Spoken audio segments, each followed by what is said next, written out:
The sun was hot on the alien planet of Overa. Its red light burned through the sky as human soldier Jack wiped sweat from his forehead. He was training alone on the edge of the jungle, punching and kicking the air, his body covered in sweat. Each move was sharp, his muscles tight, his breath heavy. Not far away, behind the tool shed, a young alien girl named Yura was watching him quietly. Yura belonged to a race called the Ellerins, known for their silver-blue skin and glowing eyes. She had been assigned to help clean the weapons and tools for the mission team, but her hands stopped moving the moment Jack took off his shirt. The scent of his sweat floated on the air, sharp and earthy. At first, she thought nothing of it. But then her body froze, her heart began to race. Her breathing became quick, shallow. A strange warmth started in her chest and flowed down her belly. She touched her neck. Her skin was heating up, glowing with a soft pink light. What's happening to me?" she whispered, taking a step back. Her knees felt weak, her vision slightly blurred. She could still smell him. His scent was everywhere. It was calling to something deep inside her. Something she couldn't control. Yura stumbled behind a metal crate, her hands shaking. Her hips felt strange, like they were shifting, growing slightly rounder. Her chest was tingling. Her voice came out softer than before. She gasped, looking down, and covered herself with her arms. No one had warned her. No one told her this could happen near a human. Ellerin girls entered heat only once every 10 cycles. But Jack's scent had triggered it without warning. Jack, meanwhile, noticed her hiding behind the crate. He walked over slowly, his boots crunching on the gravel. "Hey, are you okay?" he asked, wiping more sweat from his brow. Yura looked up at him, her glowing eyes wide with fear. He took another step closer, reaching out his hand. "That was a mistake." "Stop," she said suddenly, her voice shaking. "Don't come near me." Jack stopped, confused. "Did something happen? Are you sick?" She shook her head and backed away. You smell wrong," he blinked. "I smell wrong." "I mean different," she stammered. "It's not bad, just too much." He noticed her skin glowing slightly and her trembling hands. Jack didn't understand what was going on, but he could see she was scared. "Yura," he said gently. "You look like you're about to faint. I need to go," she whispered, pushing past him and running toward the medbay.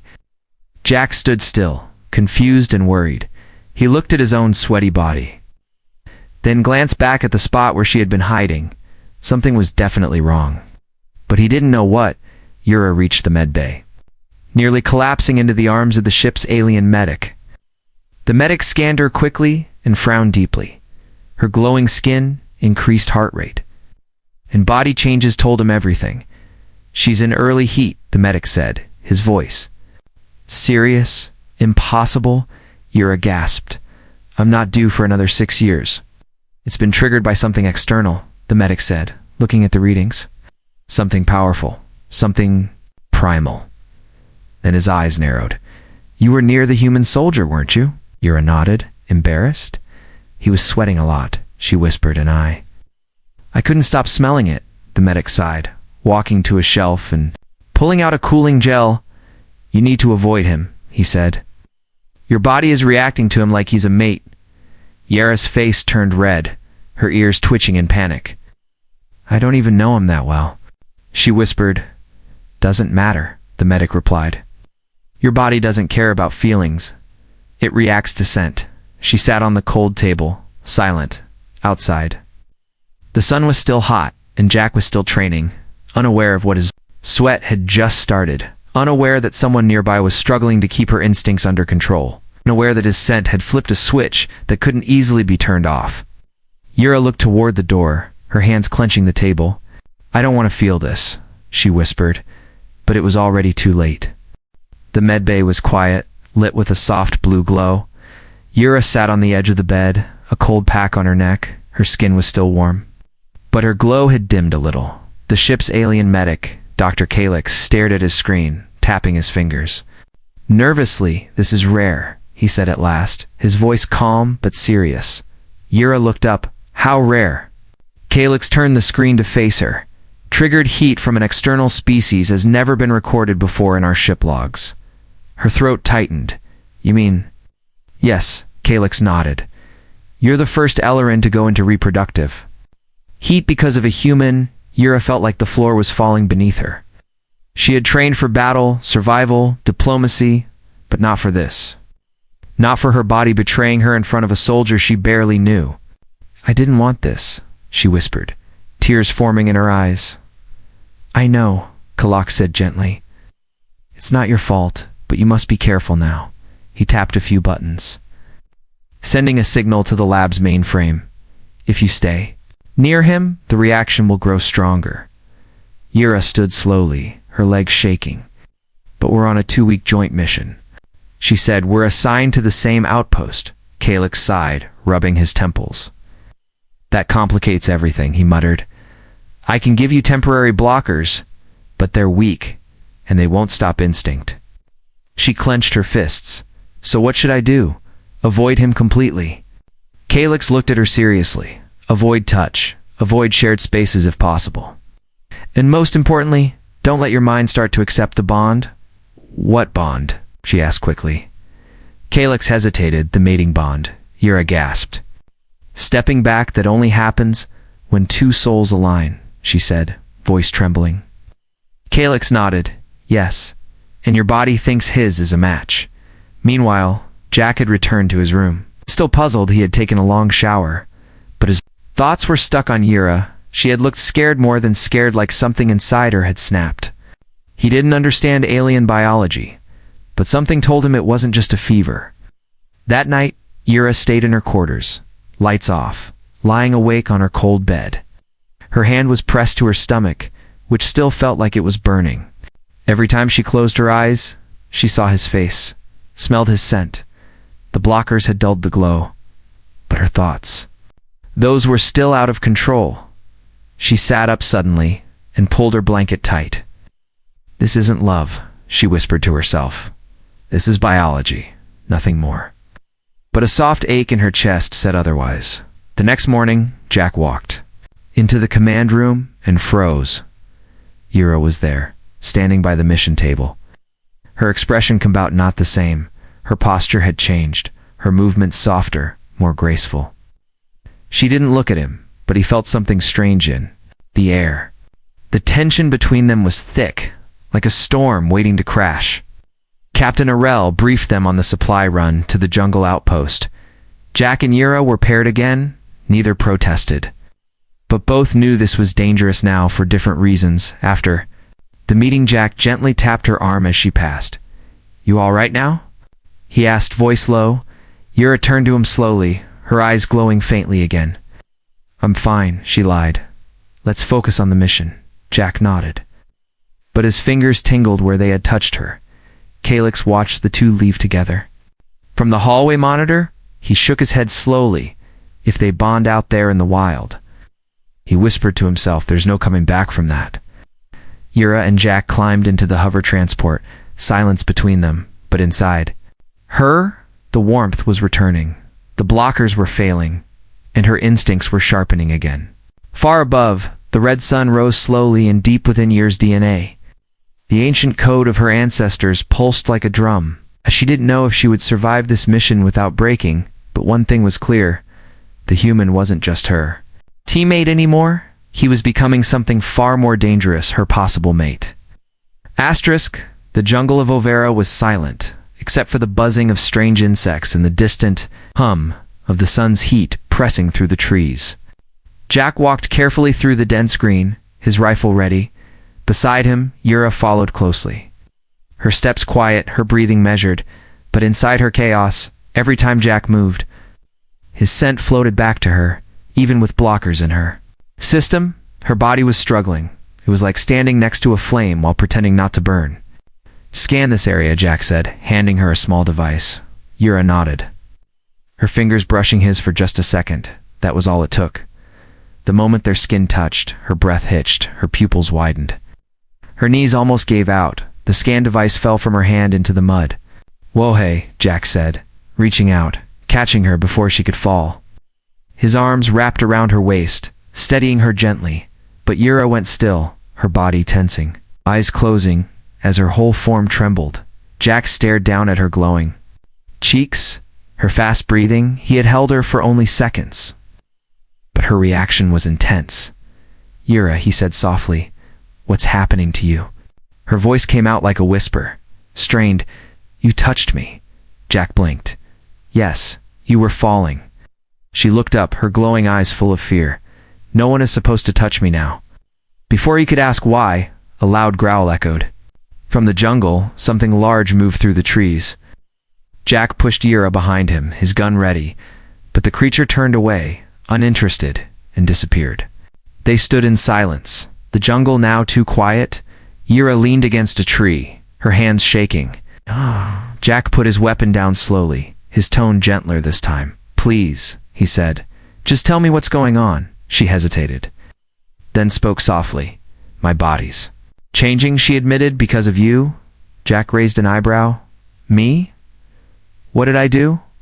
"You exist," she replied quietly, "and you sweat." Jack didn't laugh. Even though it sounded strange, he had already seen her glowing, trembling, reacting to him. It was too real to ignore. "You're going into heat," he said slowly, recalling what she had hinted before. She nodded, tears forming. "It's not supposed to happen like this. Not without my choice." Jack stepped back, giving her space. "I'm not going to hurt you," he said. "I didn't ask for this either. I know," she whispered. "But your touch makes it worse, stronger, faster." He looked down at his hands, then back. "At her I'll keep my distance," he promised. Yura looked at him, voice trembling. "Do you think I'm disgusting now?" Jack shook his head immediately. "No," he said firmly. "I think you're brave for telling me." She looked down, cheeks burning. "No one else has ever made me feel this way," she admitted, "not even someone of my own kind." They walked in silence the rest of the way to the outpost. Yura kept her arms tightly crossed, afraid of brushing against him again. But Jack noticed the slight wobble in her steps, and the way she bit her lip to focus when they reached the small jungle camp. Jack found an extra blanket and gave it to her. "It's soaked in my scent," he warned. "Is that bad?" She stared at it, then reached out slowly. "No," she said. "I need to get used to it." She took the blanket and sat beside the campfire, wrapping herself in it, her body tensed. Then slowly relaxed as the smell surrounded her. It was strange, painful, but comforting, like tasting something sweet that burned the tongue. Jack sat a few feet away, watching her from the corner of his eye. He didn't say anything more, but he didn't leave. He just stayed close enough to protect her, far enough not to hurt her that night. Under the glowing trees, Yura didn't sleep. She listened to the rhythm of Jack's breathing. Her body still ached, her heart confused. But her fear was slowly fading. He had touched her, but with kindness, not hunger. He had stayed, but without pressure. And for the first time since her heat began, she felt a strange emotion rising, hope. The jungle air turned cold after sunset. Flickering shadows danced across the walls of the outpost shelter. Jack sat by the soft glow of the heater, cleaning his weapon in silence. His eyes drifted now and then toward the closed curtain that separated Yura's room. She hadn't said a word since they set up camp, but he could hear her soft breathing through the wall, unsteady and uneven. He wanted to check on her, but every time he stood up, he stopped himself. What if she didn't want him near? What if touching her again made things worse? Still, his heart wouldn't stop beating faster every time he thought of her glowing skin, her trembling lips, her eyes that held both fear and something else, something softer. Midnight came, and with it, a sudden noise. The curtain moved, slow and careful. Yura stepped out, wrapped in the same blanket he had given her. Her face was pale, but her eyes were glowing brighter than ever. Jack stood quickly. "Is everything okay?" Yura didn't answer at first. She walked over and sat down on the bench opposite him, the blanket clutched tightly in her fists. "I can't sleep," she said quietly. Jack nodded. "Me neither," for a moment. Only silence filled the room. The heater buzzed gently, and a strange nightbird sang in the distance. Then she looked at him, her voice low and shaky. "I have to tell you something." Jack leaned in just slightly. "Go ahead." Yura's hands trembled in her lap. "In my culture," she began, "heat means the body is preparing to choose a mate. Jack didn't interrupt. It's supposed to be a sacred time, guided by emotion, by bonding, but for me, it started because of your scent, she admitted. Her eyes brimming with tears, my body chose before my mind had a chance. Jack's mouth opened, then closed again. He wanted to say something, comforting, but this was beyond anything he had trained for. I didn't ask for this, Yura whispered. And I know you didn't either, but every time I'm near you, it gets harder to think. Harder to breathe. Her voice broke. And yet, I don't want to run anymore. Jack stared at her, his heart pounding. He saw the pain in her expression, but also the bravery. She had come out in the middle of the night to bare her soul. I don't want you to think I'm weak, she continued, or dangerous, or broken. I just wanted you to know. Jack stood slowly and knelt beside her. He didn't touch her, just rested his hands on his knees, meeting her eyes. Yura, he said softly, I don't think you're weak. I think you're going through something no one should have to face alone. She looked down, blinking fast. I'm scared. She confessed, scared that this heat is confusing my feelings, that maybe I care about you. But maybe it's just the biology. Jack nodded, thinking carefully before he spoke. Maybe it is, he said gently, but I don't care what part of you brought us here, because right now, I see someone who's trying to fight her instincts with honor, and that matters more than anything. Yura let out a breath she had been holding for hours. Her shoulders dropped, her muscles relaxed, and slowly she leaned forward, resting her head on his shoulder. Jack didn't move, didn't speak. He just let her be for a moment. She stayed there, eyes closed. His warmth calmed her. Not in a wild way, but in a way that told her she was safe. Not hunted, not claimed, just safe. I don't want to lose control, she whispered. You won't, he replied, voice soft. Not as long as I'm here. The heater buzzed quietly, and the jungle noises faded into a peaceful hush. The heart sat close, but didn't rush. No kiss, no sudden promise, just understanding. A bond not born of instinct, but growing by choice. That night, Yura finally slept. Wrapped in his blanket, curled in the corner of the shelter, Jack stayed awake, keeping watch not just for danger, but for her. And as he looked at her glowing form resting peacefully for the first time in days, he whispered to himself, I don't know what this is yet, but I'll protect it. The next morning came with a soft golden light through the trees of Overa. Bird-like creatures chirped in the canopy, but the jungle felt quieter than usual. Jack was boiling water for breakfast. His eyes still sleepy, Yura stepped out from the shelter, her silver-blue skin glowing gently in the sunlight. She looked calmer, but not normal, something inside. Her head changed gentler, yes, but also fiercer. Other team members had arrived late in the night from the secondary ship. 2 alien engineers, a female scout, and a male warrior from Yura's own species. Their arrival brought noise, footsteps, and questions. And as they stepped into camp and caught a glimpse of her, something shifted. One of the alien engineers wrinkled his nose and leaned toward the warrior. Do you smell that? He whispered. The warrior sniffed the air, then went completely still. His eyes narrowed at Yura as she knelt by the fire beside Jack. That's a heat signature, he muttered, voice low but sharp. She's in cycle, the others looked over, curiosity turning into alertness. But it wasn't judgment they carried, it was instinct. The scent made them restless, interested, confused. To them, Yura had become available. The warrior walked forward, trying to appear casual. He stopped near her and crouched down.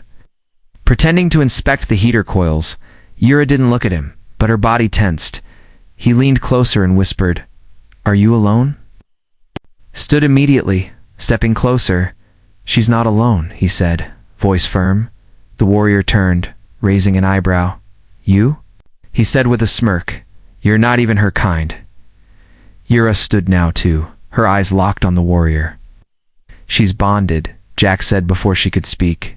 Yura flinched, but didn't deny it. The warrior stared at her, confused. You? Bonded to a human? He said with disbelief. I didn't plan it, Yura said, voice strong but tired. but my body chose, and my heart followed. The group behind them went silent. This wasn't just strange, it was taboo, bonding with another species during heat? Unheard of. The scout, a tall female with green eyes, spoke next. Yura, are you thinking clearly? I am now, Yura said. He didn't take advantage, he didn't touch me with want. He gave me space. Time, kindness, and I chose, she added, voice steady. I chose him. Jack looked at her, its expression unreadable. It was the first time she had said it out loud to others. Not just him. His chest tightened, not from fear, but something else. Something warm, the warrior snorted. You're wasting yourself on something that can't even link to your mind. Yura stepped forward, closer to him than Jack wanted. But she looked him straight in the eyes. You're wrong, she said.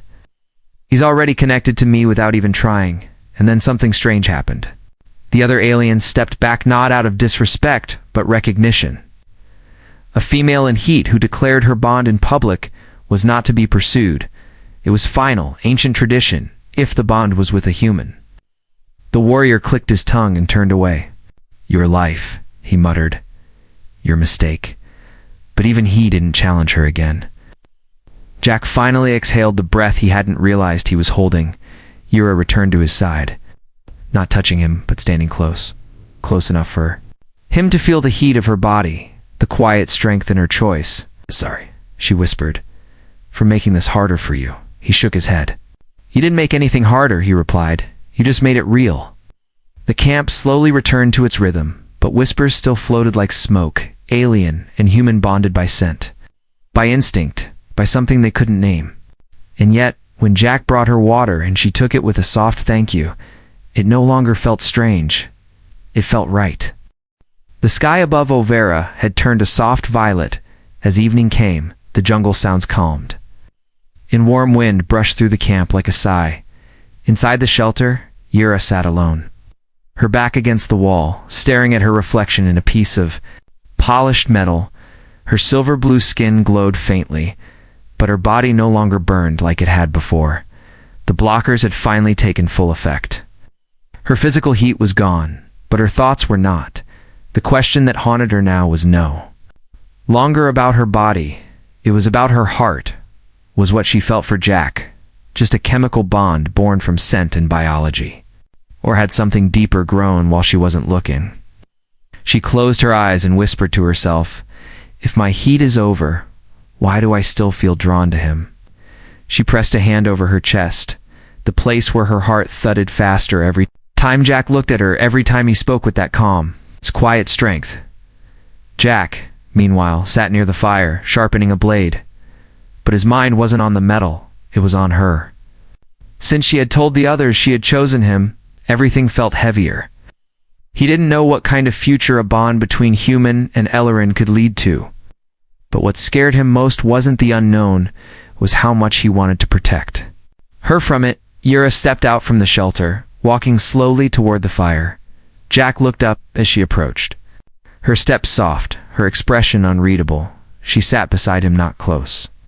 Not far, just near enough to be heard. The heat is gone, she said quietly. Jack stopped sharpening and placed the blade down. That's good, he replied. You must feel better. Yura nodded. Physically, yes, but something is still burning, she added, her voice barely a whisper. Jack tilted his head, watching her carefully. What do you mean? Yura turned her glowing eyes toward him. When I was in heat, I didn't know what was real, she said. I didn't trust my mind, my body, my feelings. I was afraid. I was just reacting. Now that it's over, she paused. I expected the feelings to stop too, but they haven't. Jack's heart skipped. He didn't interrupt, just listened. She continued. I still want to be near you, still feel safe when you're close. I still remember how you held me when I was shaking. Not because you wanted something, but because you cared. Jack looked into the fire, then spoke softly. I didn't want to confuse you, he said. I didn't want to touch you until you were free to choose, but if you're asking if I feel something too, he turned to her. I do, Yura's breath caught. She had tried so hard to stay strong, to be logical. But hearing those words from him made her eyes sting with warmth. not heat emotion. She reached out.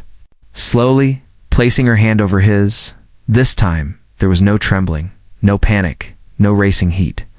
Only quiet warmth between two beings who had walked through confusion and found stillness. "So it's not the heat anymore," she whispered. Jack nodded. "It's you," he said simply. "All of you," for a long moment. They sat like that hand in hand, side by side, not lovers, not strangers, just two hearts learning to understand one another in a galaxy that never expected them to meet. Yura finally smiled, a real one, not nervous or forced. "I don't care what the others think," she said. "I've chosen you with a clear mind." Jack smiled back, "And I'll choose you every day above them." The stars of Overa blinked in quiet approval. For the first time since her body had betrayed her, Yura felt fully in control, not just of her choices, but of her future. Asterisk, the stars above Overa shimmered like diamonds scattered across a velvet sky. It had been 3 days since the jungle mission ended, 3 days since Yura's heat faded. 3 days since her bond with Jack moved from instinct to something far more real. The dropship landed gently on the surface. Its lights flashing red and white, from it stepped to tall figures, elders of the Ellerin Council. Sent from the capital ship, their faces were unreadable. Her robes long and silver, they had come for Yura. Jack stood at the edge of the clearing, watching as she walked to meet them. His heart was pounding. But he said nothing.